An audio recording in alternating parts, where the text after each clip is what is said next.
The world is hungry for energy, and ethanol is one of those sources that is readily available for renewable resources such as plants. But as discussed, large tracts of land to grow the suitable crops detracts from the agricultural land currently used for growing food. Can't we just all get along? Ethanol is an ethane molecule, but a hydroxy functional group replaces a hydrogen.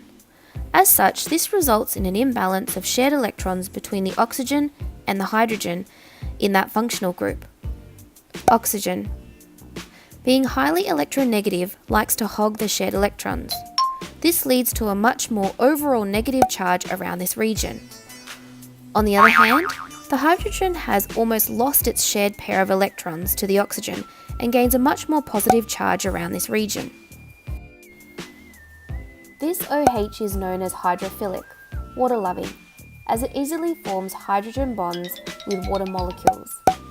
This region is known as polar because it has a net dipole as a result of positive charges, that is, having partial positive and negative charges. This also means alkanols have a much higher boiling point because of their strong attraction to neighbouring alkanols. This being in comparison to regular hydrocarbons, which only possess weak dispersion forces. The rule is, like dissolves like. Since water is also polar due to the imbalanced sharing of electrons, it's miscible with ethanol. The remainder of the hydrocarbon chain is structurally like your normal alkanes, as in nonpolar.